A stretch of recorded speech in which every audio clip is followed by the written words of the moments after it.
지난 시간에 어디까지 했었죠? 일단 리스트, 튜플, 그다음에 셋. 뭔가 요 원소들을 모을 수 있는 거는 리스트, 튜플, 셋, 딕셔너리 중에 3개 있고요. 그다음에 모을 수 있는 그 단위 원소의 가능성으로서 실수형 변수, 그다음에 문자열형 변수, 그다음에 정수, 인티저, 플로트, 그다음에 스트링 3개 있습니다. 오늘은 제 생각에는 아마 모임 중에 딕셔너리 하고요. 그다음에 모임의 원소로서 가능한 것 중에 로지컬 밸류, 논리형 값, 트루, 폴스 잠깐 언급하고, 그다음에 여러분들의 그 프로그래밍 백그라운드가 있다는 가정하에 제어문 if, 그다음에 반복문 for, 얘네들을 좀 빨리 나가보려고 합니다. 저의 희망은 오늘 그 펑션과 리스트까지 약간, 펑션과 클래스까지 약간 건드리는 건데 한번 진도를 봐보죠. 강의 노트는 1장에 36페이지고요. 여러분들 조편성은 다 하셨나요? 네, 좋습니다. 제가 원래 세팅용 숙제 호목 제로를 내려고 했는데 생각해보니까 세팅은 리눅스 때 중요하지 지금은 그냥 구글 콜앱에서 코드 치면 되거든요. 그래서 왠지 다들 세팅을 잘 하실 것 같아서 제가 호목 제로에서 내고 싶었던 것을 호목 1에 합쳐서 호목 1부터 릴리즈 하겠습니다. 그러니까 이번 수업에 숙제 4번이에요. 총 4번인 거예요. 5번에서 4번으로 바뀝니다. 그다음에 저의 목표는 늘 숙제를 내면 2주의 시간을 드리는 거거든요. 그래서 호목 릴리즈 했을 때부터 2주간 숙제 수행하시면 됩니다. 콜앱을 켜셨으면은 이제 사전부터 딕셔너리부터 나가겠습니다. 다른 것과 달리 튜플이나 셋이나 아니면은 리스트와랑은 달리 딕셔너리는 우리가 인덱싱을 정해줄 수 있는 기능이 있습니다. 어떤 식으로 정의하길래 따라 해보죠. 예제부터 하겠습니다. 컬러라는 객체 이름으로 딕셔너리 정의할 건데요. 딕셔너리의 정의를 막상 시작하려고 하면 브레이스면은 집합인가 하는 생각부터 하시게 됩니다. 근데 집합 안에 브레이스 한 1, 2, 3 집어넣으면 셋이 될 텐데 컴마 안에 그냥 원소만 집어넣는 게 아니라 뭔가 콜론으로 뭔가 왼쪽과 오른쪽을 대응을 시키면은 딕셔너리가 되죠. 그래서 좌측 자리에는 사과를 대응시키고 첫 번째 성분에 콜론의 좌측에는 애플, 오른쪽에는 레드 한번 써볼 거고요. 그다음에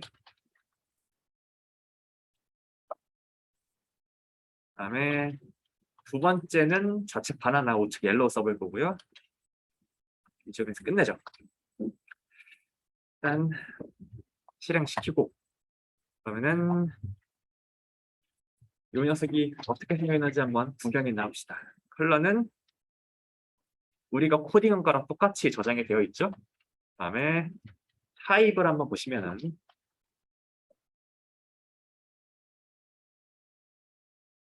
뭐 그냥 딕트라네요. 딕셔너리인가 보다. 그러면은 요 녀석도 인덱싱이 가능할까? 0번째 원소 한번 불러와 보죠. 무슨 일이 일어났죠? 얘는 인덱싱이 안 되네요. 오케이. 여러분 인덱싱 안 되는 게 4가지 모임 중에 2개가 있어요. 튜플 안 되고요. 딕셔너리 안 됩니다. 튜플과 딕셔너리 모두 무슨 특징이 있었어요? 이게 브레이스로 중괄호로 모아주죠. 그러니까 우리가 수학 연산에서 브레이스 집합기호는 순서를 구분해서 번호를 매길 수가 없듯이 딕셔너리도 우리가 임의로 번호를 매길 수는 없는 녀석인 것 같아요. 마치 집합처럼. 그러면은 딕셔너리는 대체 어떤 식으로 구동을 시키는 녀석이냐? 자, 이제 위를 살펴보겠습니다. 자, 딕셔너리의 구조는 좌측이 키고요. 그다음에 우측은 값, value라고 합니다. 그래서 좌측은 키로 부르고 우측에 있는 녀석은 value라고 부릅니다. 그래서 컬러라는 딕셔너리에 의사소통할 때 이렇게 말하면 돼요. 컬러라는 딕셔너리의 키는 애플과 바나나가 있고 value로는 레드랑 옐로우가 있는데요. 딕셔너리에서 이 키의 역할은 빈덱스의 역할을 합니다. 그러니까 다른 말로 하면은 딕셔너리는 우리가 인덱스를 다 커스텀하게 정해주는 녀석이에요. 정해주는 모임이에요. 진짜로 그런가? 컬러 F. 레드가 튀어나오네요. 그렇죠? 그다음에 컬러 자리에 바나나 하면 뭐가 튀어나와요? 옐로우가 튀어나오네요. 그러니까 컬러는 0, 1 인덱싱을 받는 게 아니고 컬러에서 우리가 쓸 수 있는 인덱스는 애플, 바나나들이 있는 거예요. 그러면은 우리가 딕셔너리를 전통적인 리스트처럼 갖고 놀고 싶으면은 키 자리에 0, 1 이렇게 하면 되겠어요. 그러면은 컬러 0 하면 레드 이렇게 나오겠네요. 잠깐만 다시 돌아갑시다. 그럼 value는 어떤 기능을 하느냐? value를 인덱싱에 쓸 수 있을까요? 에러 나죠? 여기 인덱싱에 쓸 수 있는 거는 키 자리에 있는 녀석들 뿐인 것 같습니다. 넘어가도 되나요? 이제 37페이지로 넘어가겠습니다. 딕셔너리에 익숙해지기 위한 예제들을 좀 계속 다루죠. 다음에 지금 컬러에는 두 가지 원소밖에 없잖아요. 딕셔너리의 원소는 어떻게 추가해 볼 수 있을까?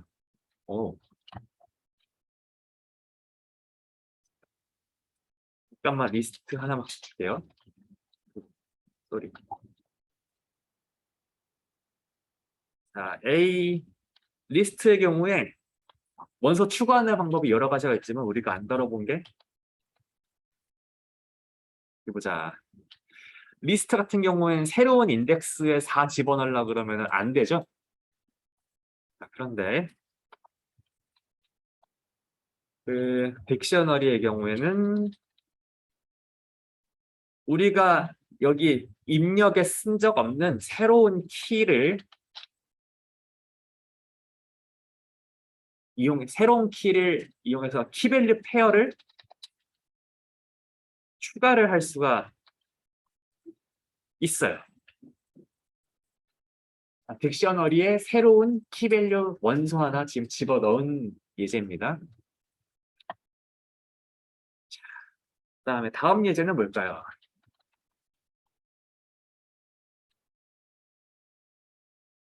여러분, 그 컬러 딕셔너리에 애플 키 있나요?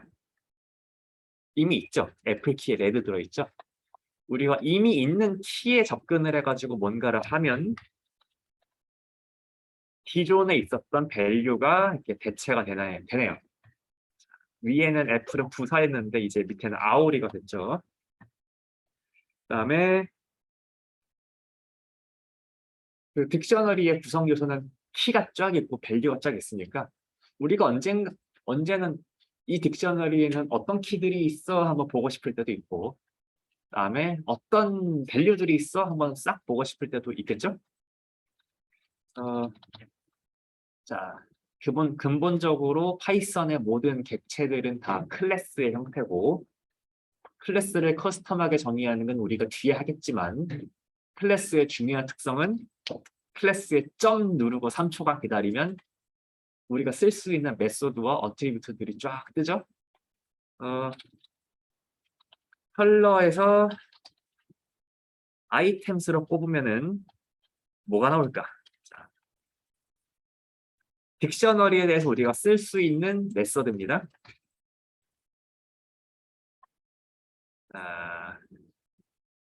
아이템스라고 하니까 어떤 표현이 떠요?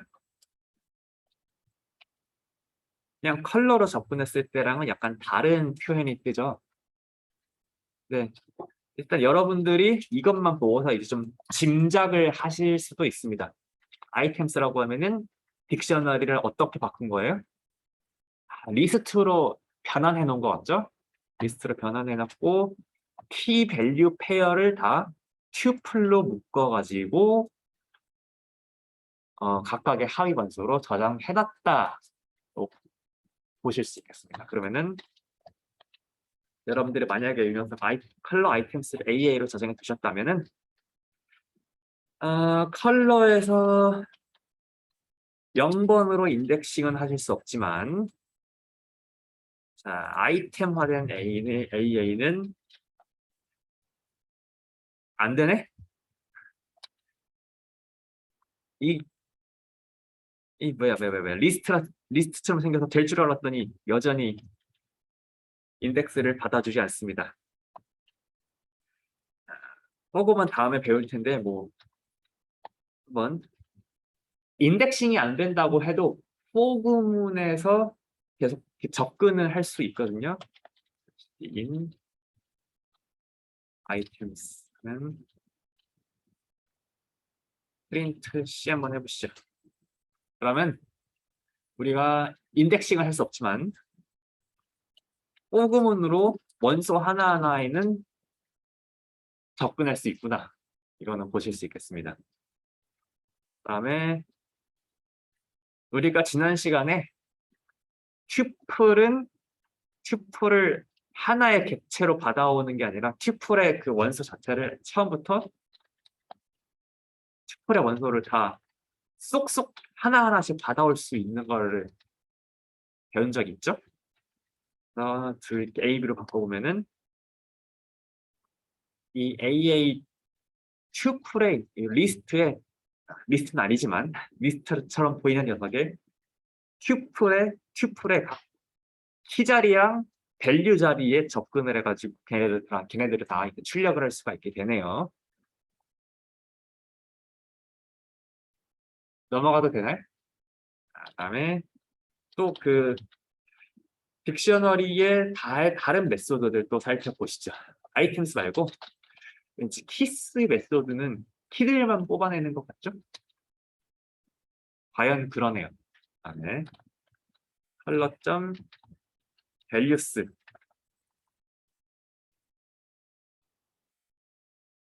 하면은 밸류들만 나오네요. 그쵸? 그다음에 마찬가지로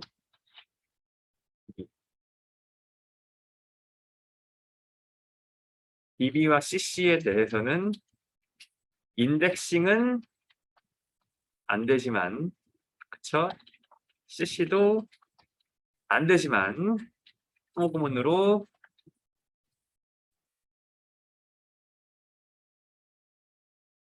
하시면은 나오긴 나옵니다.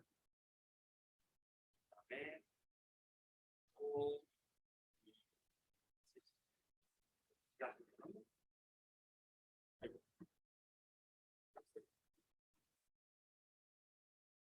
이 CC 큰 B 하시면은 요 BB랑 CC가 인덱싱은 안 되지만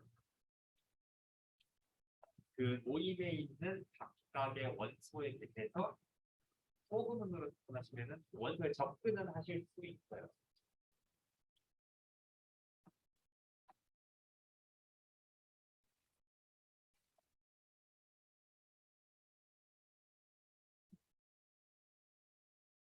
일단 요거를 잠깐만 짚고 넘어갈까요? 파이썬에서는 어떤 모임에 대해서 인덱싱을 할 수 있는 모임들, 인덱싱을 할 수 없는 모임들이 있는데 인덱싱을 할 수 있는 거랑 없는 거랑 포부문으로 원소에 접근할 수 있냐 없냐는 다릅니다. 한번 지금 우리가 지금까지 공부한 거랑 볼까요? 세트 같은 경우는 어떻죠? 세트도 0번째 원소에 접근을 할 수는 없는데 P 하시고 P 하시면은 뭐가 나오긴 나와요. 어, 어,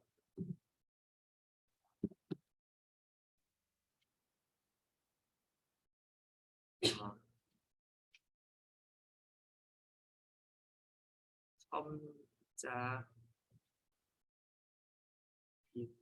인덱싱 이거 이렇게 잘 안 되죠?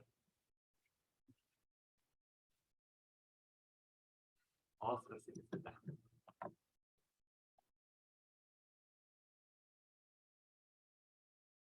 가는 다음에 호 부분으로 접근 가능. 함정이 인덱싱 가능한 거는 리스트, 그다음에 튜플 있죠. 그다음에 호 부분으로는 리스트도 되고 튜플도 되고 그다음에 셋도 되고 그다음에 딕셔너리도 됩니다.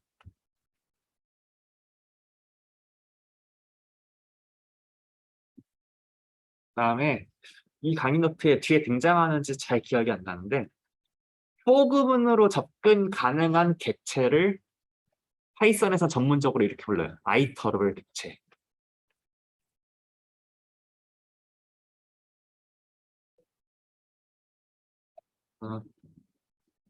그다음에 좌측은 파이썬에서 보통 이렇게 쓰더라고요. subscriptable. 첨자 붙일 수 있는 이라는 형용사겠죠?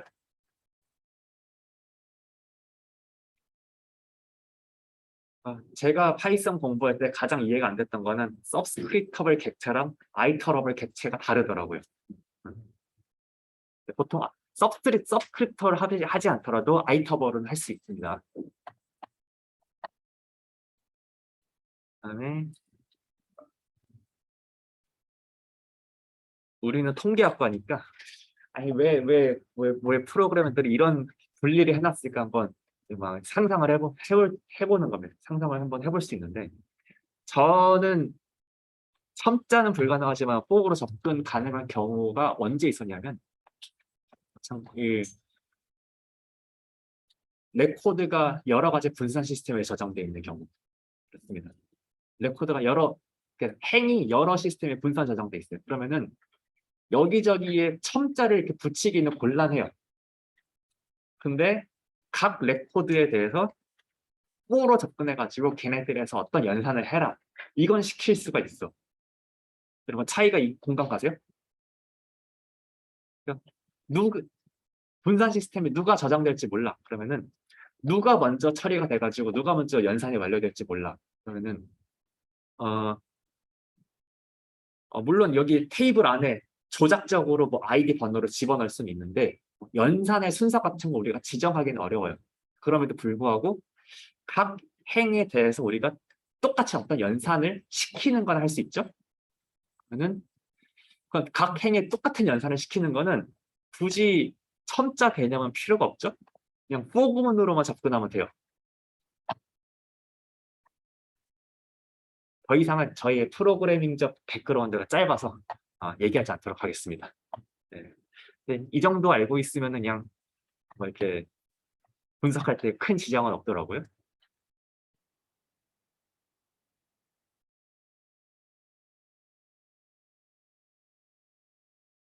음, 또 하나 생각난 거. 여러분들이 자주 네.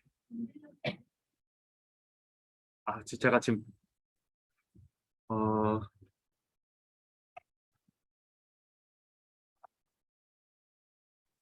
이게 요 세팅상 마이크가 좀 최적이 아니기는 해가지고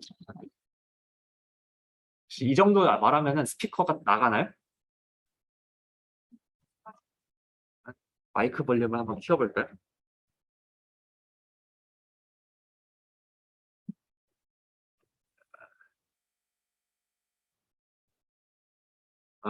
마이크가 나오지 않는데 그러면 어, 있습니다. 어디까지 얘기했죠? 아, 아, 혹시 여기서 파이토치 써보신 분? 파이토치에서도 아이터블, 서브스크립터블 하지 않지만 아이터러블한 객체가 자주 등장합니다. 언제? 엄청나게 큰 데이터셋이 하드디스크가 있어요. 걔를 데이터 로더로 불러오면 서브스크립트를 하지 않습니다. 그 큰 데이터를 한 256개씩 이렇게 GPU에 올려가지고 뭔가 연산을 하는데요. 네, 죄송한데 제가 그 잡음을 좀 줄여. 딕셔너리 추가 예제 한번 살펴보겠습니다. 일단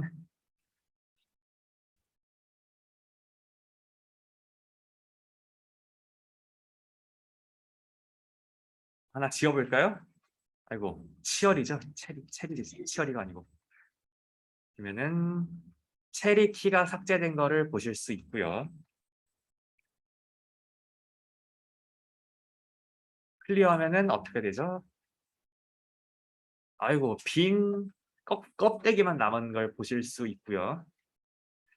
자, 그래서 딜리트는 해당 키만 삭제하는 게 되고, 그다음에 딕트를 정의하실 때 요 브레이스랑 콜론으로 정의할 수도 있지만 이런 형식으로도 정의를 할 수가 있습니다.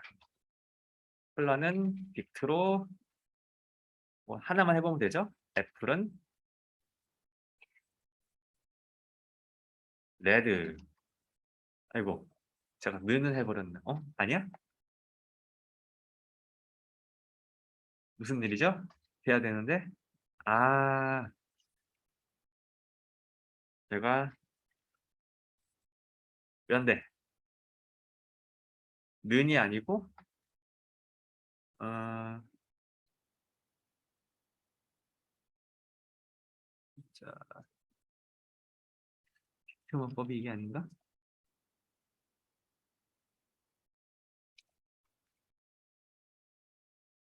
애플은 레드,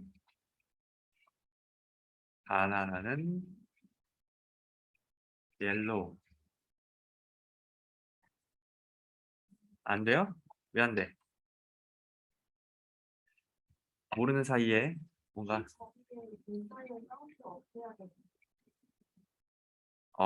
감사합니다. 잠깐만. 아, 어디 보자. 됐습니다.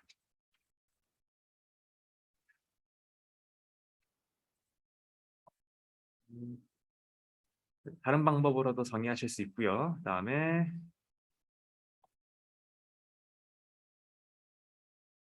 여기까지 해서 딕셔너리가 끝났습니다. 그다음에 뒤에 제어문 뭔가 컨트롤 플로우 조정하기 전에 이쯤에서 한번 짚고 넘어가면 좋을 게 두 개가 있습니다. 첫 번째로 요 우리가 인트, 플로트, 그다음에 스트링 말고도 로지컬 밸류도 그 데이터 타입으로 우리가 사용 가능한데요. 예를 들어서 원래 A에 1만 집어넣었다면은 이제 A에 true를 집어넣을 수가 있고 아니면 A에 false를 집어넣을 수도 있습니다. 자, 그러면은 다른 데이터 타입과 마찬가지로 로지컬 밸류도 이항 연산들이 좀 가능해야겠죠? 모름지기 프로그래밍 언어로만 이 데이터 타입 이 단위 원소들의 이항 연산을 좀 지원하겠죠? 여러분 true랑 false끼리도 논리적인 연산이 가능한 거 여기저기서 좀 배우셨죠? 뭐 참과 참의 and는 참이고 참과 참의 그다음에 참과 거짓의 or은 참이고 참과 거짓의 and는 거짓이고 그것들을 모두 지원합니다. 자, 그래서 일단 타입 A를 아이고 쏘리 타입 A 하시면은 일단 불리한 뜨고요. 그다음에 어떤 특정 연산의 결과를 실수와 실수 연산하면 실수를 아웃풋으로 주잖아요. 마찬가지로 어떤 연산의 결과로서 불리한 데이터 타입이 결과로 나올 수도 있습니다. 그죠? 1과 1이 2보다 작다. 참거짓을 판단할 수 있는 명제죠. 참이죠. 그래서 이 이항연산의 결과는 true로서 나오고요. 반대로 1이 2보다 크다라고 하면은 false라는 값이 output으로 나옵니다. 그래서 A를 1이 2보다 크다라는 연산 결과를 저장하시오라고 하면은 A는 false가 나오게 되어 있습니다. 그다음에 1이 2랑 같냐? 역시 참거짓 판정 가능하고요. 1이 2랑 같지 않으냐는 따옴표, 그러니까 느낌표 는으로 하실 수 있고요. 그다음에 요거는 이항연산은 아닌데 우리가 실수에서도 밖에 네거티브 붙이면은 부호가 뒤집히듯이 불리언도 부정을 할 수가 있죠. 그러면은 부정의 부정은 긍정이죠. 그러니까 true죠. A는 not. 그래서 AA는 not 1은 2 하면은 A를 출력 보시면은 아이고 true가 나옵니다. 네. true, false는 보통 언제 우리가 많이 씁니까? if 구문에 그 참거짓 판정시킬 때 많이 쓰죠. 그다음에 넘어가겠습니다. 그다음에 로지컬 하나 중요한 거.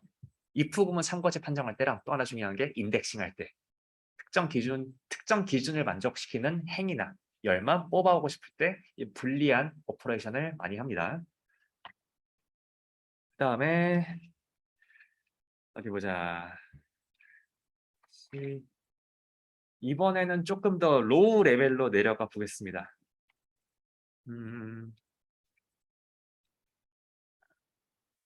A는 3 저장했을 때, 자, B는 A랑 같다라고 하는 거는 과연,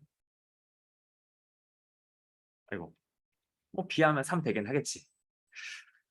근데 여러분, 뭐라 그래야 돼? 컴퓨터상에서 어떤 객체를 복사시키는 게 두 가지 방법이 있죠. 첫 번째 방법은 복사를 시키면은 요 녀석은 메모리상에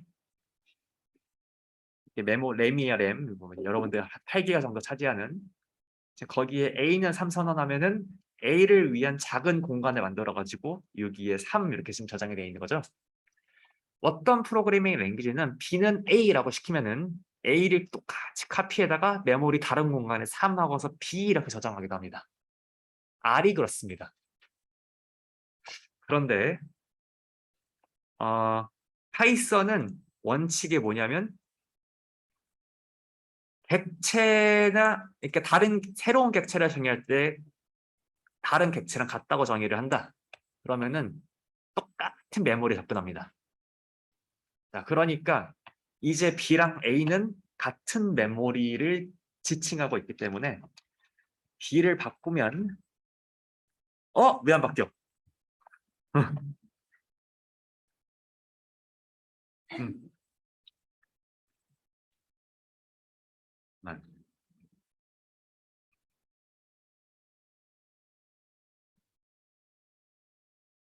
이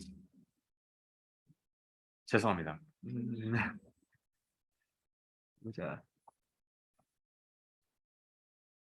제가 알고 있는 파이썬의 디폴트 옵션은 이 메모리를 공유하는 카피거든요. 지금 저희의 그 강의 노트와 맞지 않는 결과가 나오고 있습니다. 자, 굴하지 않고 다시 한번 해보자. A는 1, 2, 3, B는 A. A의 0은 38 집어넣고 B를 보시면은 이번에는 A가 바뀌니까 B가 바뀌었죠? 그다음에 B가 B2는 4. 아이고 A는 그냥 지금 A도 똑같이 바뀌어 있죠? 자, 그러면은 이걸 어떻게 정리할까? 에, 객체에 따라서 요 B는 A라는 연산이 똑같은 객체를 만들어서 이게 따로 저장을 할 때도 있고, 그다음에 아니면은 이 메모리에 뭔가 갔다고 하면은 메모리에 같은 공간을 점유할 때도 있네요. 자, 우선은 요 위 전자의 현상이 일어났을 때는 우리는 깊은 복사가 일어났다고 얘기를 하고요. 그다음에 요 B는 A 했을 때 그냥 메모리상에 새로운 객체가 생성되지 않고 그냥 메모리를 공유하는 형태의 복사가 일어나면 우리는 얕은 복사가 일어났다고 이야기를 합니다. 음,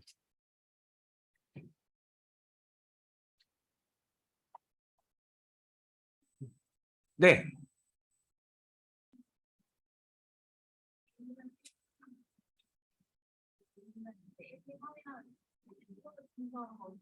네,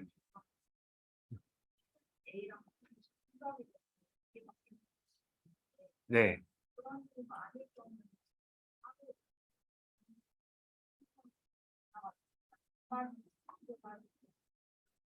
감사합니다. 네, 그 정확한 용어로는 요 리스트는 콜 바이 레퍼런스가 일어난 것 같네요. 그다음에 요 스칼라 밸류는 콜 바이 밸류가 일어났고요. 네. 그러면은 한번 뭐 우리가 한번 체크를 해봅시다. 파이썬 깊은 복사 얕은 이거.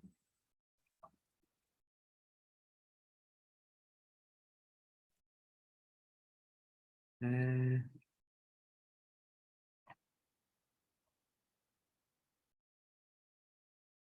우리도 모르는 사이에 뭐 이렇게 사실 깊은 복사가 일어나면은 여러분들이 코드상에서 디버깅을 크게 걱정하실 필요는 없을 겁니다. 그냥 나의 메모리가 무분별하게 낭비가 되고 있으면 걱정하시면 되는데 만약에 얕은 복사가 일어난다면은 사실은 내가 원본을 남겨놓고 사본을 좀 가공을 하고 싶은데 원본을 훼손시키고 싶지 않은 상황이 있잖아요.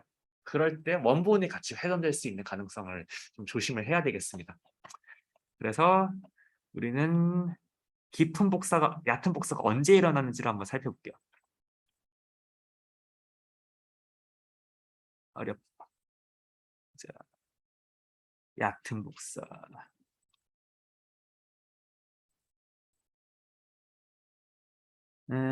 얕은 복사가 언제 일어나는지에 대해서 막 이렇게 예제를 들어서 얘기가 돼 있진 않은데, 음,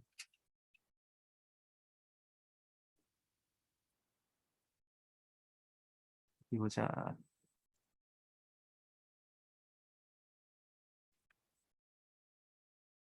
우리가 저번에 얘기했던 불변객체와 가변객체, 그 이뮤터블이 튜플이었죠.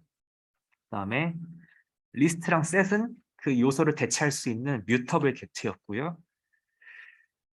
그러면 음, 여기에 원리가 나와 있다. 자, 가변객체는 얕은 복사가 일어나고 불변객체는 깊은 복사가 일어나는군요. 기본적으로. 네. 혹시 이제 수업 시간에 저한테 질문을 하거나 아니면은 저에게 도움을 주신 분들은 가산점을 드리고 싶기 때문에 수업이 끝나고 성함을 저한테 말씀해 주시면은 기록해 두겠습니다.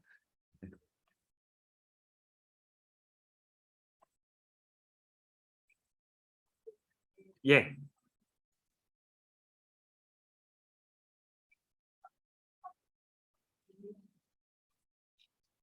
혹시 좀 크게 말씀 가능하실까요? 네. 네. 예.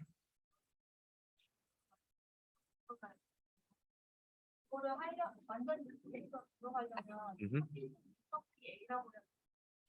아, 여기 블로그 글에 나와 있는 이거군요. 카피면 딥 카피 메서드를 써야 된다. 아, 감사합니다. 요거는 제가 슬라이드를 좀 나중에 수정을 해두겠습니다. 그다음에 우리는 얘를 이렇게 한번 연습해 보죠. A, C는 A.B, read copy.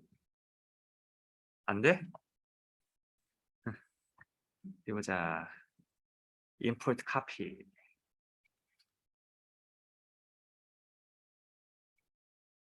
그다음에 C는 agent copy. C. 아이고, 뭐가 문제야? 오케이, 감사합니다.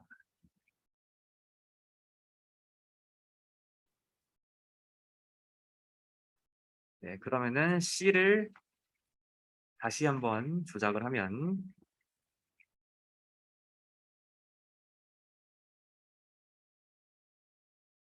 네, C랑 A는 다르게 저장이 되는 것을 보실 수가 있네요. 제가 작년에 파이썬 문제 낼 때 안 그래도 쉘로 카피랑 디카피로 문제를 하나 냈었습니다. 어, 되게 출제자 입장에서는 뭔가 시험 문제 내기 좋은 부분 같아요. 음, 어,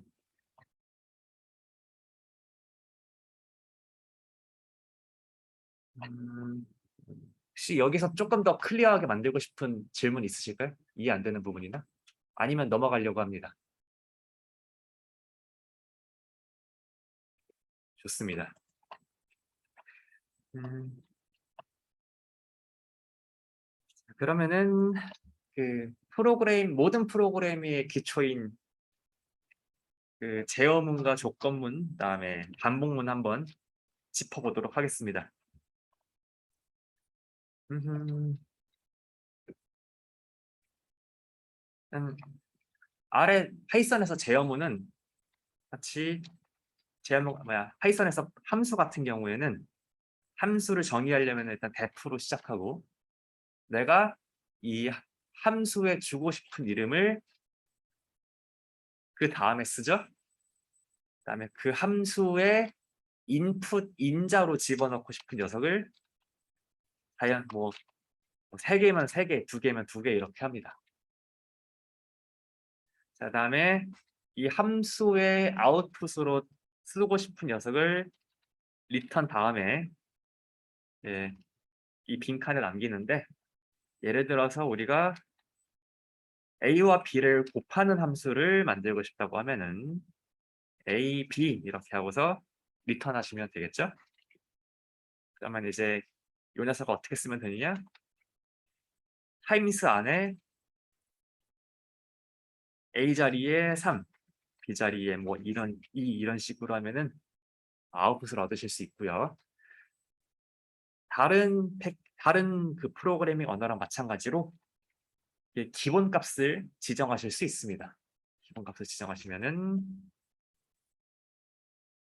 자 타임스 3만 하셔도 6이 바로 나오고요.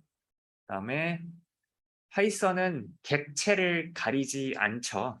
A, B에 꼭 인티저만 들어와라 아니면 벡터만 들어와라 이런 걸 지정하지 않기 때문에 그 맥락에 따라서 이게 장점이자 단점이기도 한데 내부적으로 연산이 말만 되면은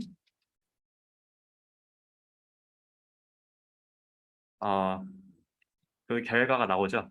만약 이 타임스 함수에 2, 3, 4 리스트를 집어넣었다면 뭐가 나올 것 같아요? 2, 3, 4, 2, 3, 4가 나오겠죠? 리스트 같은 경우에는 곱하기 2 하면은 2번 카피하는 게 되니까요. 그다음에 괄호 안에 아무것도 없으면은 인풋 단자 넣어달라고 에러를 내겠죠. 근데 그냥 괄호를 하지 않고 그냥 누르면 이 함수가 어떤 녀석인지 그 펑션이라는 걸 알려주게 돼 있고요. 그다음에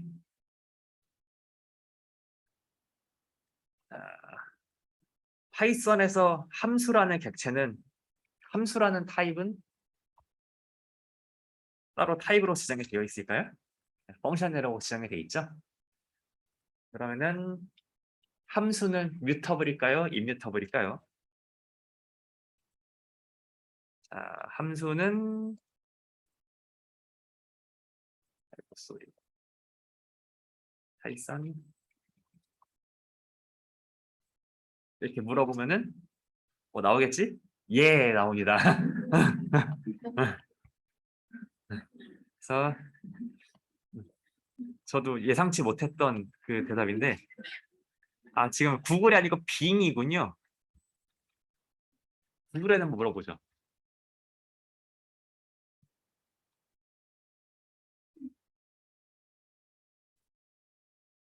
구글은 예, 우리한테 좀 당황스러운 답을 하진 않는군요. 오케이. 에, 아마 보기에 되게 맥락상으로 봤을 때 그 함수도 임뮤터블에 속하기 때문에 그냥 마이 타임스를 타임스라고 하면은 알아서 깊은 복사가 일어나겠어요. 어,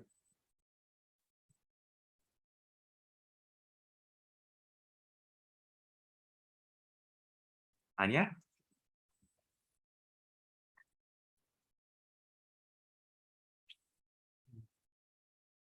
여기 왜 쉘로우 카피라고 써 있지? 펑션.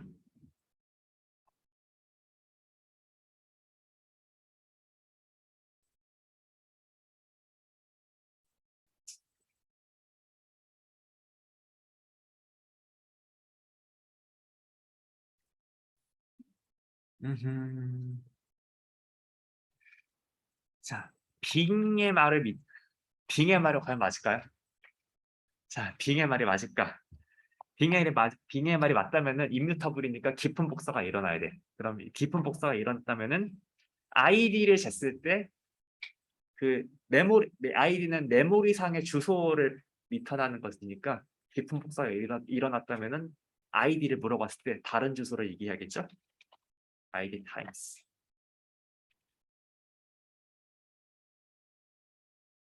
아이디 마이 타임스. 아이고, 얕은 복사가 일어났죠? 네, 혹시 조언 주실 수 있나요?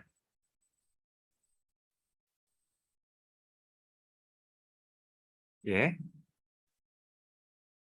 오케이. 그렇다면 빙의 대답이 약간 이상하군요.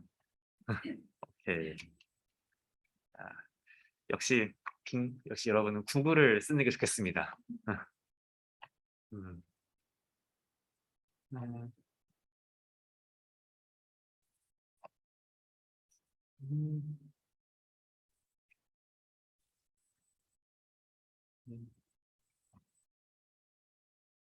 그다음에 그러면은 이게 뮤터블과 임뮤터블한 게 뭐가 있는지 저도 좀 공부를 좀 해서 말씀을 드리는 게 좋겠어요. 이번에 저도 좀 배우고 있는 것 같아요. 음, 펑션을 계속 일단 살펴보겠습니다.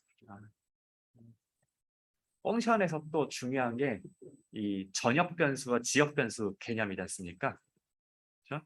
그래서 만약에 f 펑스 a 했을 때, 자, 밖에 있는 x에 대해서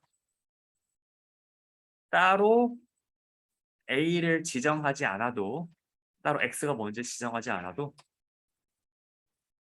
이렇게 정의를 하면 뻥 10 하면 11이 나오죠. 그다음에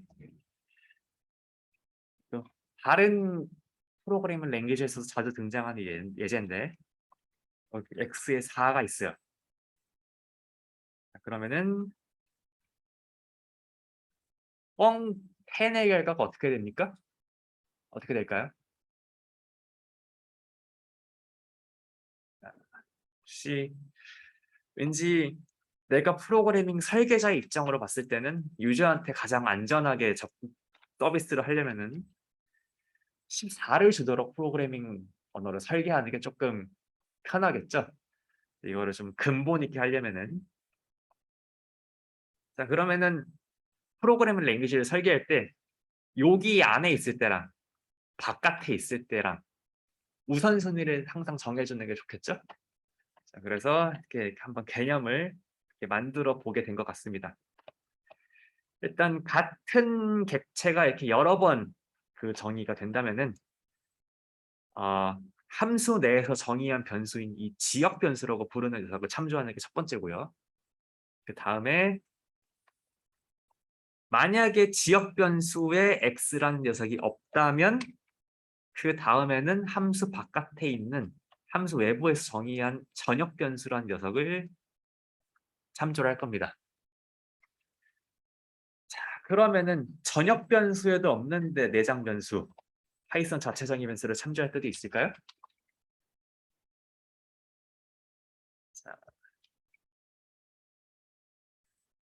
파이썬 내 자체에 내재된 지역 변수가 뭐가 있을까요? 내장 변수가 뭐가 있을까? 그럼 R에서 파이썬에서 파이 있나요? 또 뭐 있지? 파이 없고. 음, 글로벌스. 아, 우리가 부를 수 있을 만한 게 있을까? 더 우리가 커스텀하게 정의한 건데, 그쵸? 음, 엑시트 한번 써볼까요?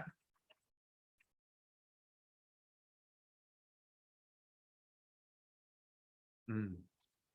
어이, 어떡해. 네. x는 3이라고 하라고 한번 정의해 보겠습니다. 아, 근데 사실 내장 변수는 이렇게 덮어 씌우는 거를 이미 좀 막아놓고 있긴 하네요. 이 참조 순서에서 내장 변수까지 이렇게 생각해야 되는 거는 이렇게, 우리가 상식적으로 생각하는 선에서는 잘 일어나지 않을 것 같고, 일단 지역 변수와 전역 변수 사이의 요 우선순위 관계는 지금 우리가 이 예제로서 정리하고 가는 게 좋겠습니다. 그다음에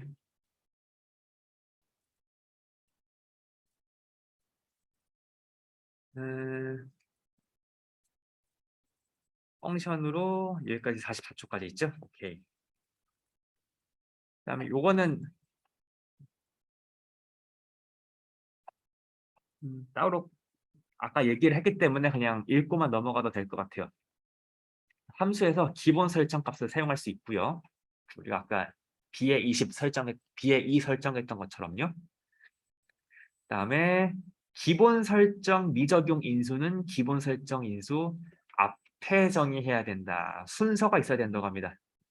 자, 예를 들어서 우리가 아까 했던 거는 요 녀석이죠. 네, 기본 값을 뒤에 해놨어. 어떤 일이 일어날까요? 한번 눈으로 봅시다. times a는 10, b return a 곱하기 b. 아, 정의할 때부터 아예 그냥 막아버리네요. 음, 아, 정의할 때 조금 고생을 하면은 우리가 이 함수를 더 편하게 쓸 수 있게 되는 것 같아요. 그다음에 이제 조금 더 요 아규먼트를 정할 때 규칙이 좀 있는 것 같으니까 추가적인 규칙이 있는지 한번 봅시다. 아, 함수의 인수 키워드 생략 시 순서대로 적용한다. F times A, B, C는 이하면은 return A 빼기 B 곱하기 C 이렇게 하면 times 1,4,2 하면은 1,4 하면은 알아서 A 자리에 1 들어가고 B 자리에 4 들어가죠.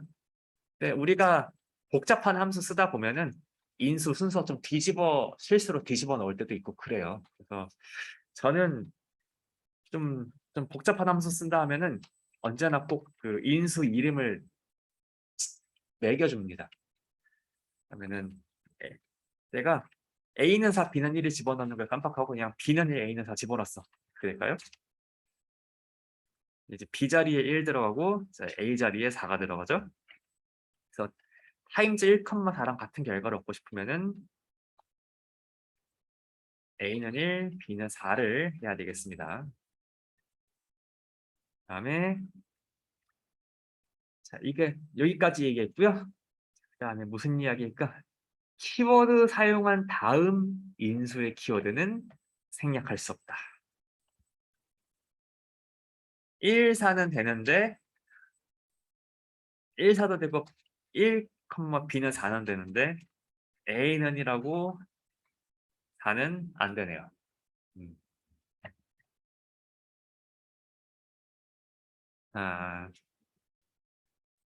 아, R을 파이썬을 편하게 쓰게 만들어주기 위한 어떤 약속인 것 같으니까 그냥 인정하고 넘어갑시다.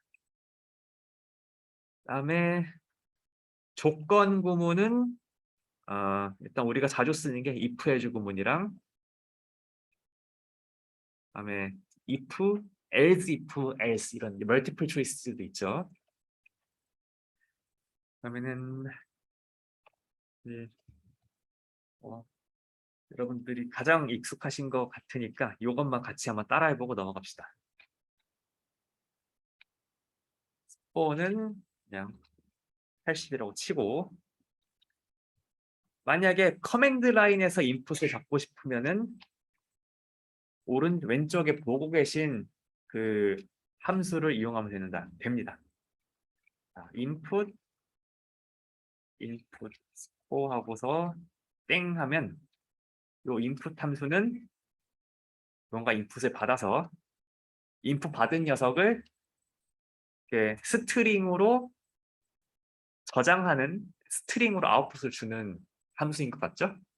그러니까 이 녀석을 인트를 씌우면 444 하면은 인티저가 저장되겠죠? 그다음에 그 인티저를 스코어에 저장하라고 하면은 스코어에 이렇게 저장이 되겠죠? 만약에 스코어가 90보다 크고 스코어가 100보다 작으면 그레이드는 A로 주자. 그레이드가 어떻게 될까요? 지금 이 if 구문이 이 에러 왜 난 걸까요? 감사합니다. 똑같이 에러가 났어요. 지금 이 조건이 사실 만족되지 않은 상황이죠.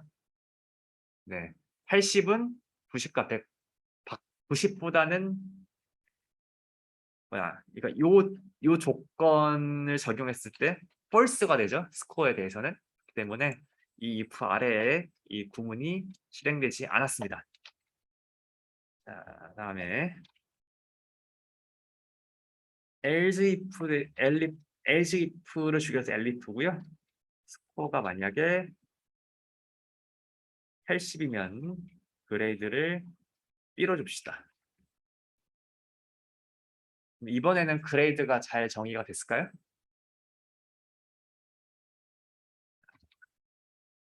그레이드가 B가 나왔죠. 만약에 인풋 스코어를 10점으로 하면 이번 이 구문이 실행되지 않겠죠? 그러니까 그레이드를 하면 여전히 B가 나와줘야겠고 그다음에 또 위에 있는 조건을 모두 만족하지 않는 최후의 경우에는 이걸 실행하세요의 역할을 하는 게 else죠. 그래서 그레이드는 F 시면은 그레이드를 줬을 때 이제 F가 나오게 되겠습니다. 자, 다음에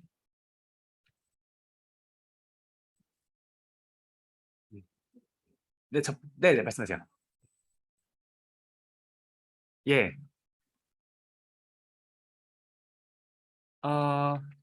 네.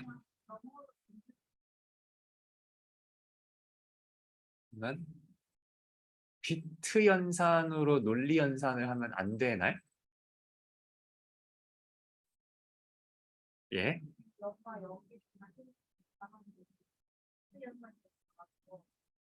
제가 알기로는 저렇게 쓰려면 엔드를 써야 돼요. 감사합니다. 잠깐만. 디퍼런스. 이거는 과거로 연결을 써야 되는 그리고 오케이.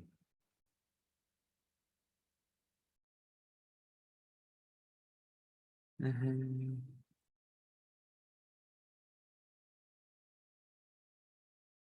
엔드의 로지컬 엔드는 리턴 스트로 if. 음,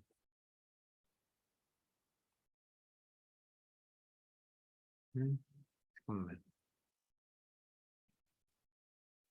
음,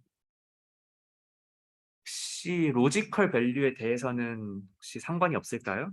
자, 봅시다. true and true, true and false.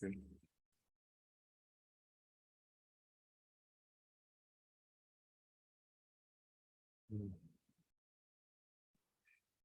이게 좌우변이 제로 원일 때는 괜찮은데 만약에 이게 차이가 드러나는 부분이 여기 제로 원이 아닌 다른 밸류가 들어왔을 때 좀 차이가 일어나는 것 같군요. 오케이. 아, 감사합니다.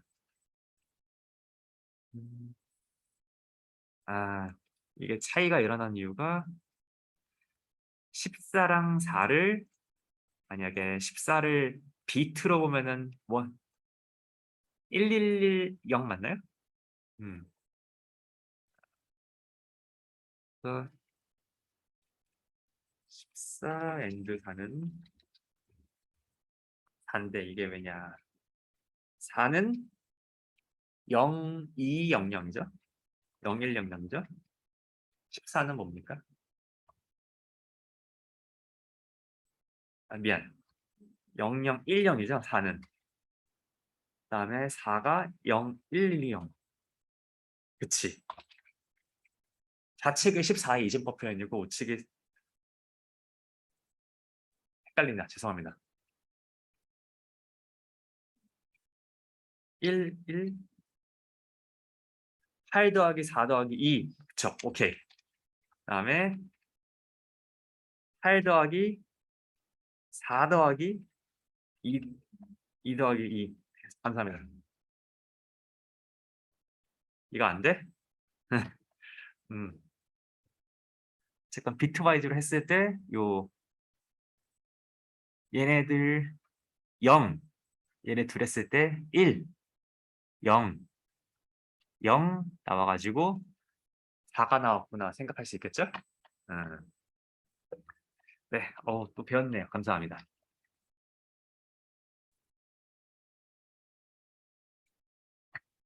그다음에 올라갔을 때 그래서 일단 로지컬 벡터, 로지컬 값들끼리는 엔드를 하나 아니면 요 비트와이즈 엔드를 하나 결과에는 차이가 없어야 되겠죠? 음. 그다음에 제가 잠깐 얘기하려고 했던 거는 프로그래밍 랭귀지에 따라서는 지금 파이썬에서는 이게 지원이 되는데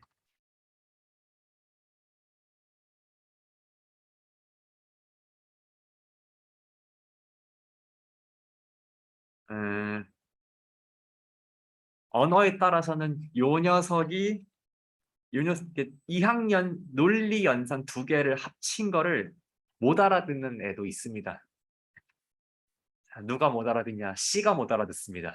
네, 그래서 C로 어떤 녀석의 특정 범위 있다 했을 때는 아까처럼 이렇게 2학년선을 다 뜯어가지고 이렇게 딱 2학년산들 간의 조건 조합으로 만드셔야 됩니다. 다음에 넘어갈게요. 자, 이번에는 반복문을 좀 보겠습니다. 반복을 제어하는 데는 일단은 반복을 정의하는 방법은 while이 있고 for가 있죠. 그다음에 그 반복문을 조금 중간에 멈추거나 아니면 뛰어넘고 싶은 방법이 뛰어넘고 싶을 때는 break나 아니면 continue 이런 걸 쓰실 수가 있습니다.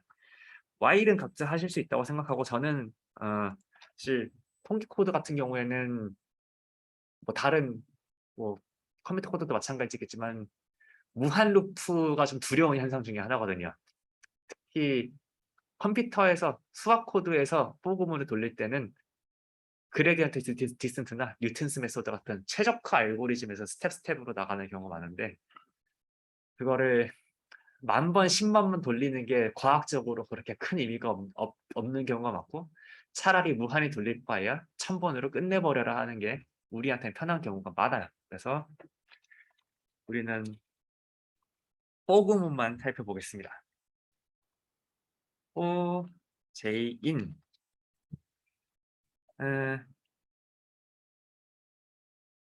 요 in에 들어가야 되는 거는 이제 아까 잠깐 얘기했었던 여기에는 아이터러블 오브젝트가 이렇게 들어가면 됩니다. 자, 그래서 포그문에 대해서는 여기에 우리가 썼었던 것 중 아이터러블한 게 뭐였죠? 그 4개 딕셔너리, 그다음에 셋, 튜플, 리스트 다 집어넣으실 수 있고요. 말 나온 김에 아이터러블한 기존 객체가 뭐가 있는지 볼까요? 파이썬 객체 종류.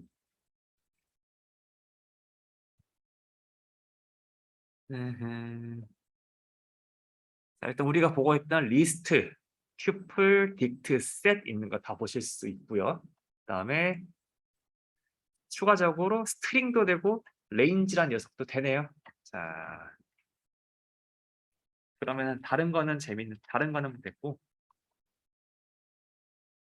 ABC 때 한번 해볼까요? 프린트 J.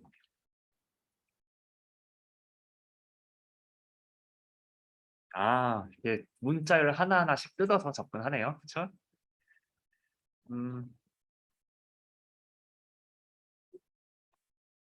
네, 다른 걸로 한번 연습해 봅시다. 우리의 리스트를 소문자 L입니다. 뭐 대문자 I로 하셔도 되고 애플 115.23번만 합시다.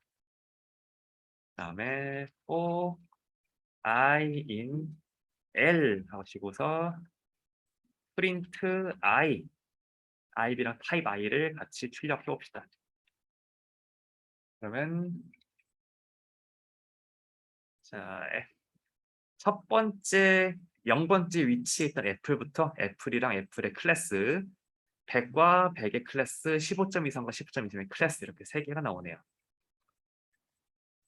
그다음에 또 다른 아이터러블한 객체 뭐 있었습니까? 레인지 있었죠? 레인지는 이런 식으로 쓰면 되는데요. 그냥 레인지 10 하시면은 0번부터 19까지가 나오고요.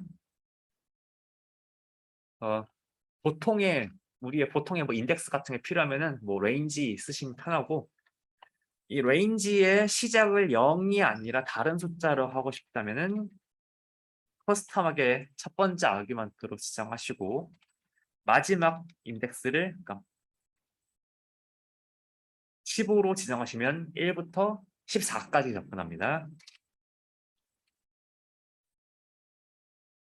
자, 그다음에 만약에 세 번째 아규먼트로 바이로 지정하시면은 1부터 2씩 뛰어넘어가면서 다음 정수에 접근하게 되겠습니다. 자, 그럼 이 구문 이용해 가지고 뭐 포그문 안에서 여러분들이 하시고 싶은 반복문 자유롭게 쓰시면 되겠죠? 자, 그다음에 한 30까지 할까요? 자, 특정 조건에 만족하는 경우 우리가 멈출 수도 있고요. 예를 들어서 우리가 어떤 알고리즘에 따라서 최적화 문제를 푸는데 이제 옮겨가는 스텝이 되게 미세해서 더 이상 갈 필요가 없어. 그러면은 포그문을 더 이상 돌리지 말고 멈춰라 하고 싶을 때 있죠.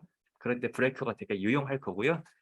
아니면은 우리가 크롤링을 하는데 홈페이지가 너무 예외가 너무 많이 일어나. 그래가지고 예외가 일어나면 그냥 저장하지 말고 다음 홈페이지로 넘어가세요 할 때는 컨티뉴 하고 싶겠죠?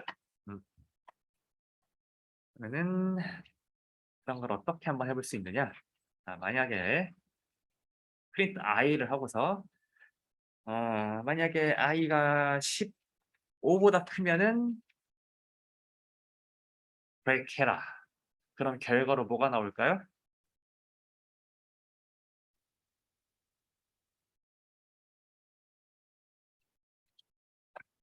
자, 10. 왜 17까지 나왔죠? 자, i가 15가 됐을 때는 i가 15가 될 때까지는 이 if 부분이 만족되지 않다가 i가 17이 드디어 되었을 때 이 구문이 실행돼 가지고 이 브레이크가 일어났죠. 자, 그러면은 어디 보자. i가 10과 20 사이에 있을 때는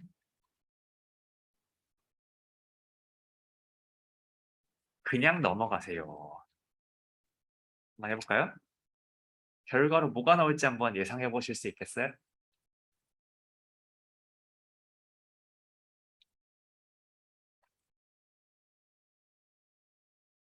뭐시죠? 아이고, 제가 띄어쓰기를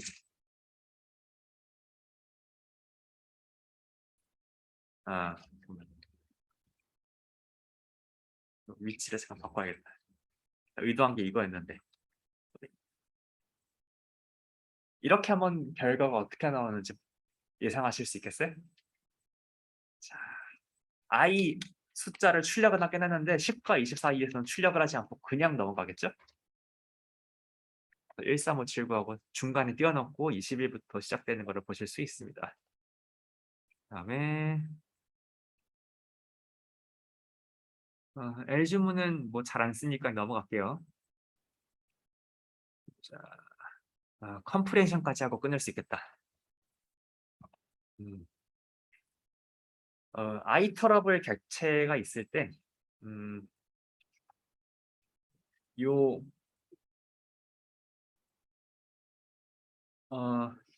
뭐 리스트나 특히 딕셔너리나 아니면 세트를 정의하실 때 꼭 원소를 하나하나 콕콕 집어져서 정의할 필요 없고 마치 집합에서 조건 제시법 쓰는 것처럼 그 조건에 만족하면은 이 객체의 원소인 것으로 정의를 해볼 수가 있습니다. 어, 어, 어디 보자. 이건 예를 들어서 설명을 하는 게 훨씬 편해요. 내가 만들고 싶은 게 뭐 이런 거예요. 1제곱, 2제곱, 1제곱, 3제곱, 5제곱, 99의 제곱. 사람은 이걸 이해할 수 있죠. 컴퓨터는 다다다 모르잖아요. 어떻게 정의할까? 이렇게 한번 해볼까요? 나는 정수의 제곱을 원소로 할 거야. 그런데 O, K, in range 1, 102 이렇게 하시면 어떻게 될까요?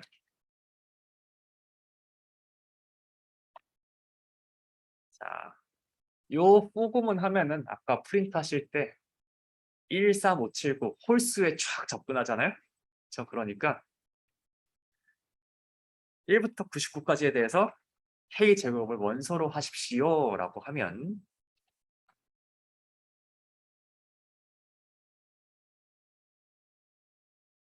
음,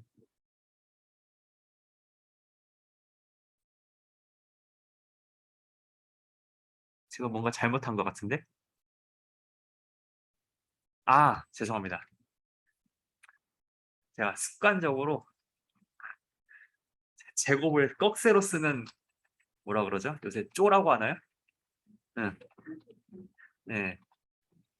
이게 R에서는 거듭 제곱을 R이나 잠깐만 몇 가지 랭귀지에서 이렇게 꺽쇠로 해가지고 네, 그럼 우리가 의도한 거 잘 들어갔죠? 그다음에 다른 방법도 있습니다. 음, 우리가 만약에 요 아이터러블 객체를 그냥 정의하는 게 그냥 쉽지 않은 거예요. 그래서 나는 0부터 99 중에서 홀수에 대해서만 K 제곱으로 원소를 넣고 싶어. 그러면 어떤 식으로 정의하면 되냐? 이 아이터러블한 시퀀스 객체가 있고 그 객체에 대해서 만약에 2로 나눈 나머지가 1, 4, 요게 추가되면은 일단 결과를 보시면 우리가 원하는 게 나왔고요. if까지 들어가면 뭐가 되느냐? 자, 우리가 아이터러블한 어떤 객체에 대해서 다 하나하나 접근을 하는데 그 아이터러블한 요소에 접근해가지고 K를 꺼내서 요 조건이 만족될 때만 요 녀석을 원소로 취하는 거예요. 그러면은 뭐 비슷한 예제로 뭐가 있을까?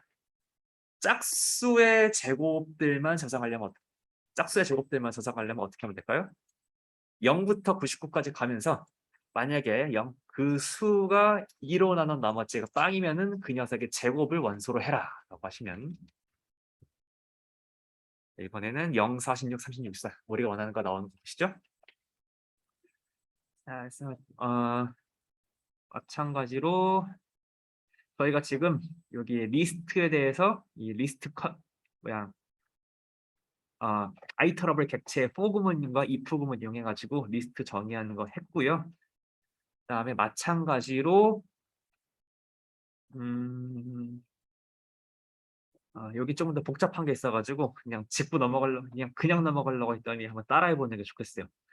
오늘 여기까지 하고 다음 시간에 리스트 컴프레션 마저 이어서 하겠습니다. 추석 잘 보내십시오. 네.